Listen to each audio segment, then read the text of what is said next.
Hello hi everyone again. मैं हूं सुधांशु कुमार और आज मैं आपके पास आया हूं एलएलपी पे वीडियो लेके। एलएलपी जैसा कि सबने नाम सुना होगा, limited liability partnership, CS executive, CMA intermediate के सिलेबस में इनकॉर्पोरेटेड है ये एलएलपी। एलएलपी को अगर सीधा समझना है तो जैसे कि मेरा कहना है कि कभी भी लॉ को पढ़ते हैं तो लॉ को पढ़ने के लिए एक प्रोपेगेंडा, एक इमोशन एक तैयार रखना होता है।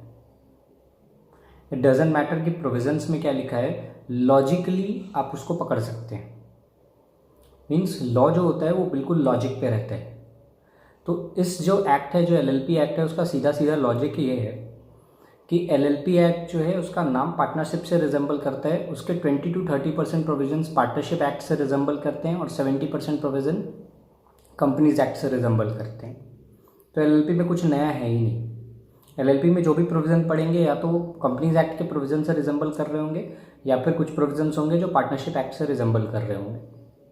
ये पूरा है एलएलपी। ये जो वीडियो है इसमें मैं कुछ वो क्रूशियल पॉइंट्स को, क्रूशियल फेजेस को कवर करूँगा जो एलएलपी में एग्जाम पर्पज़ के लिए ज़रूरी है, ना कि पूरे एक्ट को section wise.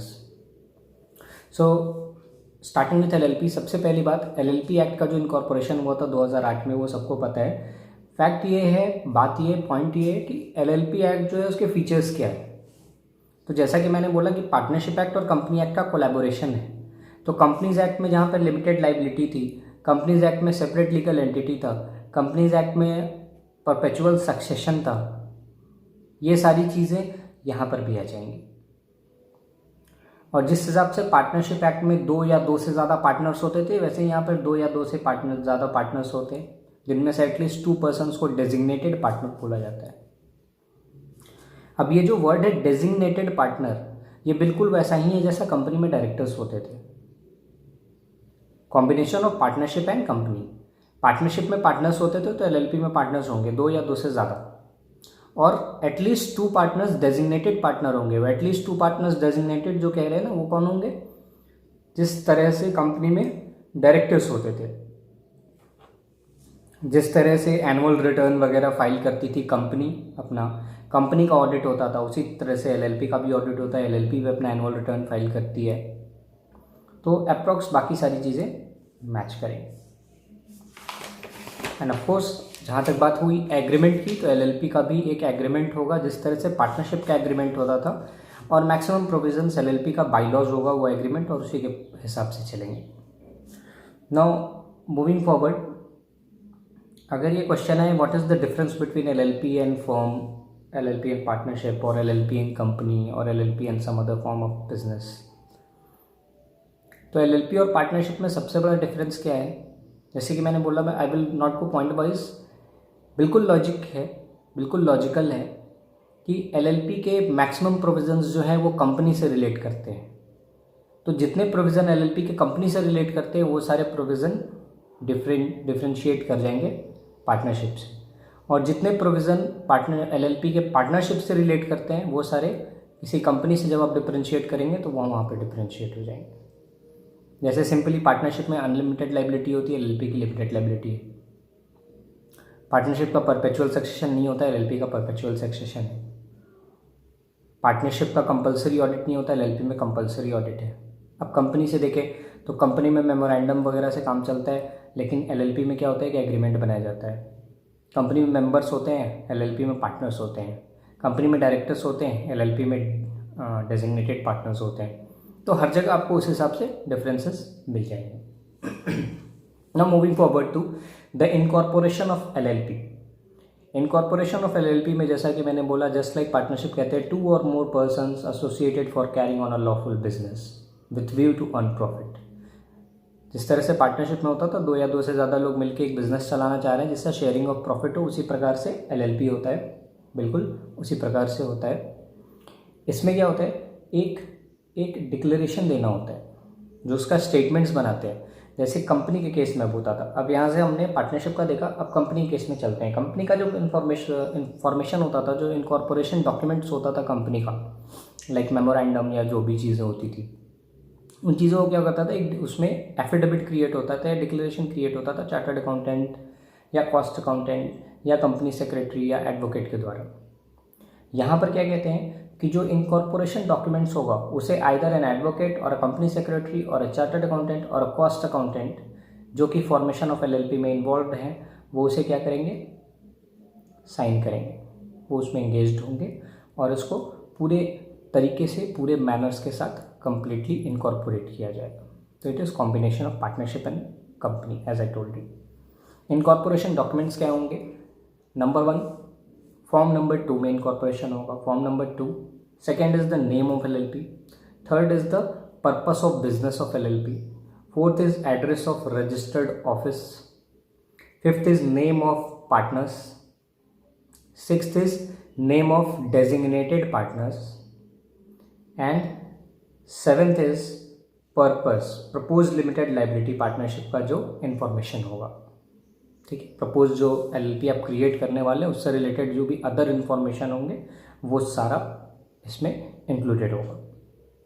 Now moving forward, ये कहता है registrar registers the incorporation document and issues the certificate of incorporation within 14 days, मतलब 14 दिन के अंदर में रजिस्ट्रेशन कंपनी का एलएलपी का हो जाता है। ना यहाँ पर एक पॉइंट आया है रजिस्टर्ड ऑफिस। अब याद होगा जब हमने कंपनीज एक्ट कभी भी पढ़ा होगा, कंपनीज एक्ट पढ़ा होगा तो उसमें जो आरओ आता था, रजिस्टर्ड ऑफिस आता था, उसमें बहुत सारे पैटर्न्स थे अल्टरेशन के। रजिस्टर्ड ऑफिस होता क्या है वो तो सबको पता है, जहाँ कम्युनिकेशन या नोट्स दिया जाए, नोटिस वगैरह दिया जाए कंपनी का, जो उसका एड्रेस होता है। लेकिन ये वाला जो पॉइंट होता है रजिस्टर्ड ऑफिस का अल्टरेशन कैसे होगा, तो वहाँ पर पूरे तरीके से कंपनीज एक्ट के बेस पे चलता था। यहाँ पर दोनों का मिक्सचर होगा, कंपनीज और पार्टनरशिप का। जैसे अगर एलएलपी एग्रीमेंट में लिखा है कि रजिस्टर्ड ऑफिस कैसे चेंज करना है तो उसके हिसाब से होगा। अगर कुछ नहीं लिखा होगा तो पार्टनर्स के म्यूचुअल कंसेंट के बेसिस पे होगा।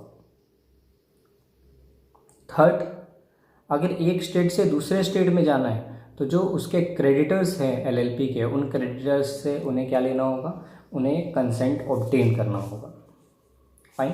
Now moving forward to the name of LLP. Name of LLP का जो पार्ट है वो बिल्कुल डिट्टो 100% सेम है, just as the name clause of the company. जिस तरह से name clause of the company पढ़ते थे तो नेम क्लॉज ऑफ कंपनी में बोलते थे कि नेम आइडेंटिकल नहीं होना चाहिए या अनडिजायरेबल नहीं होना चाहिए in the opinion of central government, या प्रोहिबिटेड नहीं होना चाहिए under the emblems and the names prevention of improper use act 1950, या फिर सिमिलर या आइडेंटिकल नहीं होना चाहिए या रिजेंबल नहीं करना चाहिए ट्रेडमार्क से, रजिस्टर्ड ट्रेडमार्क से। तो यही 4 पॉइंट्स आएंगे नेम क्लॉज में। जो नेम क्लॉज में मेमोरेंडम का था वही सेम एलएलपी के अंडर भी कवर होता है for name of LLP.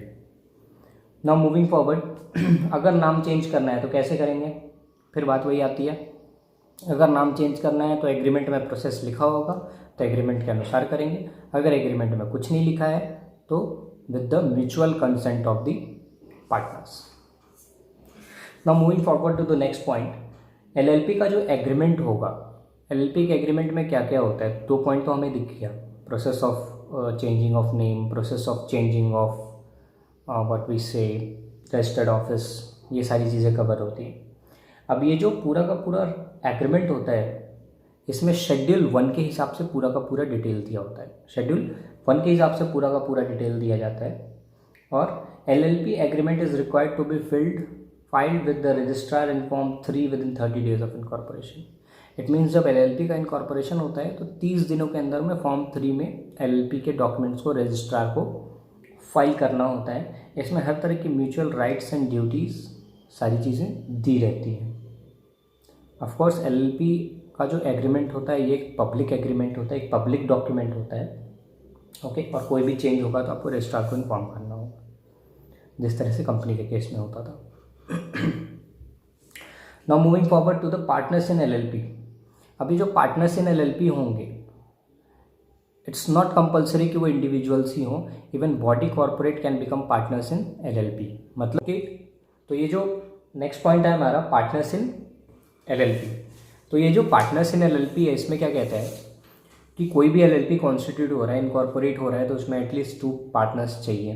Partners can be individual और body corporate, but yes at least 2 individuals.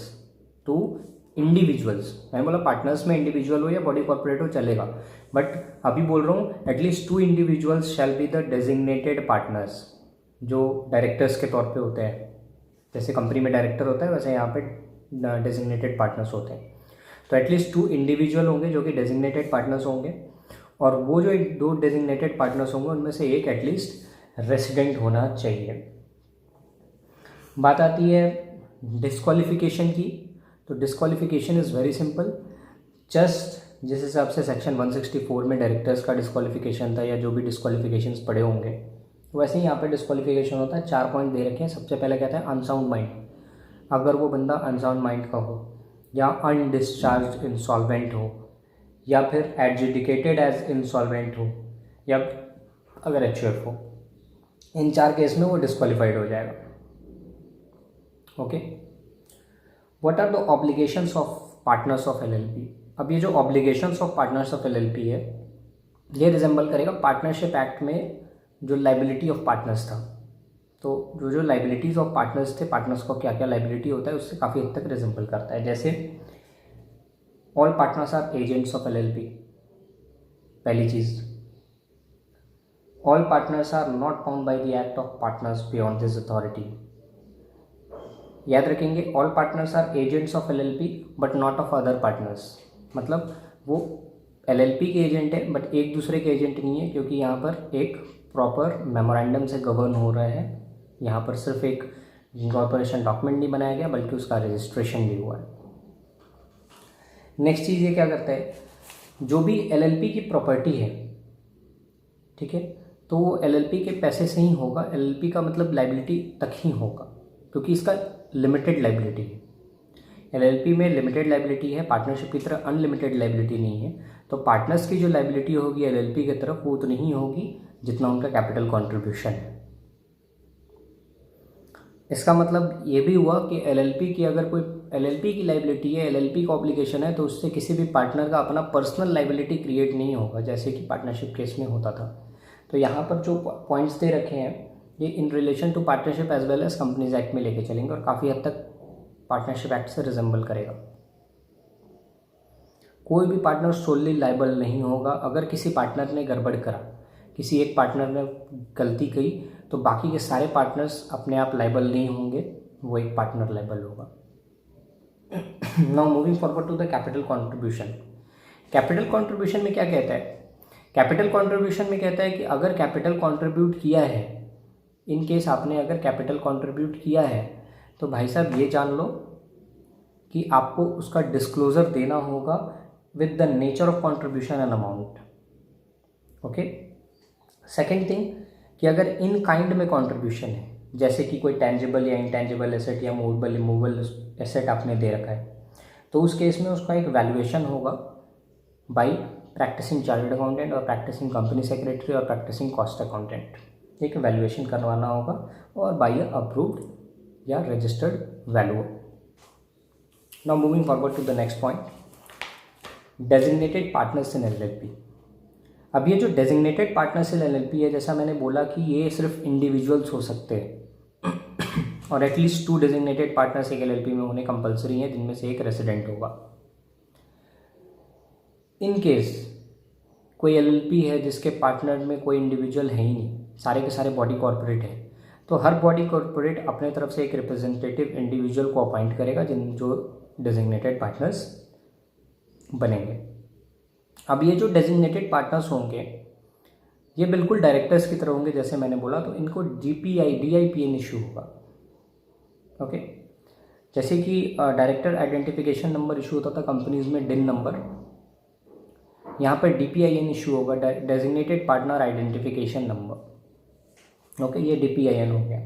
किस फॉर्म में होगा, तो फॉर्म नंबर 9 में होगा, ठीक है, और इंटीमेशन किस फॉर्म में देंगे, तो फॉर्म नंबर 4 में देंगे। Okay, now moving forward, what should be the disqualification. Again जो डायरेक्टर्स का डिस्क्वालिफिकेशन था डिन लेने का, वही डिस्क्वालिफिकेशन यहाँ पे होगा। क्या क्या डिस्क्वालिफिकेशन होगा, जैसे डायरेक्टर्स में जो डिस्क्वालिफिकेशन 164 में आता था, सेक्शन 164, वही डिस्क्वालिफिकेशन यहाँ पे होगा। Like has any time within the preceding 5 years has been adjust insolvent. अगर पिछले 5 साल में कभी भी वो इंसॉल्वेंट हुआ हो, या फिर पिछले 5 साल में क्रेडिटर के पेमेंट्स को उसने सस्पेंड किया गया हो, उसमें डिफ़ॉल्टी पाया गया हो, या फिर किसी मोरल टर्पिट्यूड के ऑफेंस के अंडर में 6 महीने से ज़्यादा की जेल हुई हो, नॉट लेस देन 6 मंथ की इम्प्रिजनमेंट हुई हो, या फिर convicted by the court involving fraud, ठीक है, फ्रॉड के अंदर में कन्विक्टेड हो कोर्ट से, तो उस केसेस में क्या होगा, he will get disqualified to be the designated partner of the LLP। अगर कोई भी कॉन्ट्रावेंशन होता है तो कंपनी के जो कर्ता धर्ता होते हैं, जो मैनेजमेंट पर्सन्स होते हैं, वो कौन होते हैं, डेजिग्नेटेड पार्टनर्स। ओके, तो अगर कोई इम्पोज होता है लाइबिलिटी, कुछ भी LLP पे होता है वैसा कुछ, तो डेजिग्नेटेड पार्टनर्स ही इसको देखते हैं। Now coming to the next point, maintenance of books of account. अब जैसे मैंने बोला था कंपनीज एक्ट से काफ़ी कुछ प्रोविजन से रिजेंबल करते हैं। अब ये एक ऐसा प्रोविजन है maintenance of books of account जो कि फिर करीब करीब डिट्टो का पूरा छपा रखा है कंपनीज एक्ट का। ये कहता क्या है, सबसे पहले what is books of accounts. तो जो डेफिनेशन कंपनीज एक्ट में बुक्स ऑफ अकाउंट्स का है सेम टू सेम यहाँ पर भी है कि all sum of money received and expended जो होगा LLP में, वो सारा जो होगा पैसा रिसिप्ट एंड एक्सपेंडिचर्स होगा, उसे हम रिकॉर्ड करेंगे। साथ में सारे एसेट्स एंड लाइबिलिटीज़ को और cost of goods purchase, inventory, work in progress, finish goods, cost of goods sold and any other particulars, ये सारी की सारी चीज़ें कहाँ जाएंगी, बुक्स ऑफ अकाउंट्स में। पहले से देख रखा है। सेकेंड थिंग, प्रिजर्वेशन का पीरियड कितना होगा। तो जैसे कंपनीज एक्ट में दे रखा था 8 साल, यहाँ पर भी 8 साल, 8 years is the time for preservation, period for preservation of books of accounts. Now जो ये provision of books of accounts कहता है कि बुक्स ऑफ अकाउंट्स जो बनाने हैं, ठीक है, उसको फाइनल फॉर्मेट में क्या लेके आना है। तो फाइनल फॉर्मेट में जैसे हम लोग कंपनी के केस में बनाते थे, बैलेंस शीट होता था और PL होता था। यहाँ पर क्या बनाते हैं, यहाँ पर बनाते हैं फिनेंशियल पोजीशन, मतलब एक तरह से balance sheet, okay, financial position of LLP। और दूसरा बनाते हैं कि statement of accounts and solvency, statement of account and solvency. अब ये statement of account and solvency जो होता है, इसका बेसिकली काम क्या होता है, ये शो करना कि जो LLP है वो इंसॉल्वेंट नहीं होने वाली है, वो अच्छी सही कंडीशन में चल रही है। Now coming on to the next point is audit. अब maintenance of books of accounts तो हो गया। अब ऑडिट की अगर बात करें तो ऑडिट में क्या कहता है, ऑडिट कब कब हो सकता है। पहला केस, अगर पार्टनर्स वॉलंटरली डिसाइड करते हैं ऑडिट कराने का, तो ऑडिट करवाना होगा। दूसरा, अगर LLP का टर्नओवर 40 लाख या कंट्रीब्यूशन 25 लाख से ज़्यादा है, तो उस केस में ऑडिट करवाना होगा। कोई एक भी अगर क्रॉस करता है तो ऑडिट करवाना मैंडेटरी है। ऑडिट कौन कर सकता है, तो सिर्फ chartered accountant in practice he audit कर सकता है, ओके। और इनका टेन्योर क्या होगा, जो ऑडिटर्स अपॉइंट होंगे, 1 साल, मतलब हर फाइनेंशियल ईयर में LLP अपना एक ऑडिटर अपॉइंट करेगी। नाउ मूविंग फॉरवर्ड, ये जो statement of account and solvency है, इसमें क्या कहता है, कहता है when is the statement prepared. तो मैं इस पूरे कंटेंट को रीड करता हूँ। ये कहता है where the partners of LLP do not decide for audit of the accounts of LLP and such LLP shall include in the statement of accounts and solvency a statement by the partners to the effect that the partners acknowledge their responsibility for complying with the requirements of the act and the rules with respect to preparation of books of accounts and certificate। किस form में बनेगा, form number 8, okay. ये क्या कह रहा है कि अगर पार्टनर्स ऑडिट नहीं कराना चाहते तो वो क्या करेंगे, ये जो statement of account and insolvency है, उसमें एक अटैचमेंट होगा, एक पेपर और होगा जिसमें लिखा होगा कि ये उनकी जिम्मेदारी है, they acknowledge their responsibility for complying with the requirements of the act and the rules with respect to the preparation of books of accounts and certificate of this fact. तो ये करने के बाद क्या होगा, ये करके फॉर्म नंबर 8 में statement of account and insolvency निकालेंगे। लास्ट डेट क्या होगा, साल का 6ठा महीना ख़त्म होने के बाद विद इन 30 डेज, मतलब 30 सितंबर को 6 महीने ख़त्म हुए तो आपका 30th of October and it shall be signed by the designated partners. Now moving forward to the annual return. अब ये जो एनुअल रिटर्न का पार्ट है, जिस तरह से कंपनी में एनुअल रिटर्न फाइल होता था, यहाँ भी एनुअल रिटर्न फाइल होता है। जिस तरह से कंपनी में एनुअल रिटर्न में साइन होता था, तो कंपनी में एनुअल रिटर्न में था 100 करोड़ के नीचे का है तो MGT 7 है, फिर MGT 8 होता था, साइनिंग का डिफरेंसेस था। अगर स्मॉल कंपनी है तो कंपनी का डायरेक्टर ही साइन कर देता था, अगर बड़ी कंपनी है तो कंपनी सेक्रेटरी से साइन करवाना है। यहाँ पर भी कुछ वैसे ही डिफरेंस है। ये क्या कहता है कि अगर LLP का टर्नओवर 5 करोड़ या फिर कंट्रीब्यूशन 50 लाख तक है तो फिर ठीक है, तो जो डेजिग्नेटेड पार्टनर है वही करा देगा, कोई इशू नहीं है। लेकिन अगर इससे बढ़ा तो फिर कंपनी सेक्रेटरी की साइन की ज़रूरत पड़ेगी। Now the next point is investigation of LLP। ये भी कंपनी से रिजेंबल करता है। इन्वेस्टिगेशन ऑफ LLP में क्या कहता है कि 3 तरीके से इन्वेस्टिगेशन हो सकता है। क्या 3 तरीका है? सबसे पहला तरीका है इन्वेस्टिगेशन करने का कि अगर 1/5 of the total number of partners जितने LLP में हैं, 1/5 of total number of partners of LLP अगर एक साथ एप्लीकेशन देते हैं इन्वेस्टिगेशन के लिए, तो वहाँ पर इन्वेस्टिगेशन करवाया जाएगा। दूसरा, अगर खुद LLP एप्लीकेशन देता है कि हमारा इन्वेस्टिगेशन कराओ, अगर खुद LLP चाहती है हमारा इन्वेस्टिगेशन कराओ, कुछ गड़बड़ हो रही होगी, तो उस केस में इन्वेस्टिगेशन होगा। थर्ड, अगर सेंट्रल गवर्नमेंट को लगता है कि ये जो LLP काम कर रही है इसका इंटेंशन है कि क्रेडिटर्स को या मार्केट को या पार्टनर्स को या अदर पर्सनस को डिफ्रॉड करना, उनको नुकसान पहुंचाना, चोरी करना, ओके, या फिर ऑफेंसिव या अनफेयरेबल या लॉ के अगेंस्ट में वर्क कर रहा हो, ठीक है, प्रोविजंस ऑफ द एक्ट को वायलेट कर रहा हो, तो उस केस में क्या होगा, सेंट्रल गवर्नमेंट अपने ओपिनियन के हिसाब से इन्वेस्टिगेशन कैरी करवा सकती है। Now the next is rule 34, foreign LLP। अब ये फॉरेन LLP में कहता है कि कोई ऐसी LLP जो कि फॉरेन में इनकॉर्पोरेटेड है और इंडिया में उसका एक ब्रांच है, इसमें क्या करना होगा? तो कहते हैं अगर इंडिया में ब्रांच करना है तो कुछ डॉक्यूमेंट्स फाइल करने होंगे। क्या क्या डॉक्यूमेंट होगा? तो copy of certificate of incorporation या फिर कोई भी अदर इंस्ट्रूमेंट जो होगा जो कि दिखाता होगा कि उसका इनकॉर्पोरेशन हुआ, जैसे उसका agreement, full address of the registered office and principal office जो कि फॉरेन में सिचुएटेड है, ओके। नेक्स्ट इज इंडिया में जो ऑफिस आप खोलना चाह रहे हो, full address of the registered office, full office of the second office in India, India में जो ऑफिस है, and list of all the partners and designated partners, India वाले भी बाहर वाले भी, सबका लिस्ट पूरा चाहिए होगा, ओके। इन एडिशन फेमा का परमिशन चाहिए होगा, फॉरेन एक्सचेंज मैनेजमेंट एक्ट के अंडर में परमिशन ग्रांट लेना होगा, और जिस दिन भी ये इस्टेब्लिश होगा इंडिया में तो 30 दिन के अंदर में रजिस्ट्रार को फाइल करना होगा कि हमने एक फॉरेन LLP को रजिस्टर किया है इंडिया में। Now coming to the last point, winding up of LLP। अब ये क्या कहता है, वाइंडिंग अप जो होता है वॉलेंटरी भी हो सकता है या फिर ट्रिब्यूनल भी करवा सकता है, मतलब LLP खुद से भी करवा सकता है या फिर ट्रिब्यूनल ऑर्डर देके भी इसको करवा सकता है। किन किन केसेस में ऐसा होगा? स्टार्टिंग विथ कितनी केसेस में ट्रिब्यूनल से होगा? तो ट्रिब्यूनल कब कब करवाएगी? If the period of more than 6 months the number of partners of LLP is reduced below 2, मतलब 6 महीने से ज़्यादा टर्म के लिए जो पार्टनर्स हैं वो 2 से कम रह जाते हैं, तो उस केस में क्या होगा, ट्रिब्यूनल LLP को बंद करवा देगी। अगर LLP अपना डेप्ट्स को पे नहीं कर पा रही है, उस केस में वाइंड अप हो सकती है। अगर उनका जो LLP का इंटरेस्ट है वो अगेंस्ट द स्टेट काम कर रहा है, against the integrity of state काम कर रहा है, गलत काम कर रहा है, अनलॉफुल वर्क कर रहा है, तो उस केस में बंद करवा सकती है।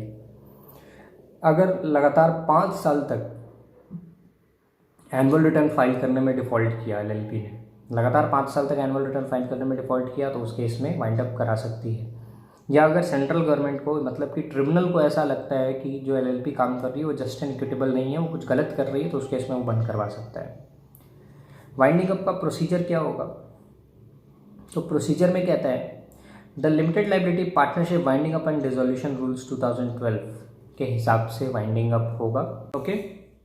और इसमें कहता क्या है कि अगर आपने 3/4 ऑफ द टोटल पार्टनर्स, मतलब 75% ऑफ द टोटल पार्टनर्स के साथ मिलकर एक रिजोल्यूशन पास किया है कि वाइंड अप करा देना चाहिए, तो इस केस में वॉलेंटरी वाइंड अप हो जाएगा। वॉलेंटरी वाइंड अप तो हो जाएगा, लेकिन उसके लिए एक और काम करना होगा कि जो क्रेडिटर्स हैं, LLP के जो क्रेडिटर्स हैं, उनसे कंसेंट लेना होगा कि उनका राइट्स को हार्म नहीं हो रहा, उनके पैसे मिल गए उनको, और ये सारी चीज़ें होंगी। और फॉर्म नंबर 1 में इनको भर के जिस दिन ये रिजोल्यूशन पास हुआ उससे with in 30 days of the passing of resolution form number 1 में ये रजिस्ट्रार को फाइल कर देना होगा। That's all from my side. जैसा कि मैंने बोला था, ये जो वीडियो है एलएलपी का, ये बिल्कुल एग्जाम पर्सपेक्टिव से है। मैं बहुत डीप डेप्थ में नहीं गया हूँ, बट एग्जाम पर्सपेक्टिव से इतना एनफ है जिस पे आप स्कोर कर सकते हैं। So best of luck from my side. I will be back with more of the videos. Thank you. Please like, share and subscribe my channel. Thank you.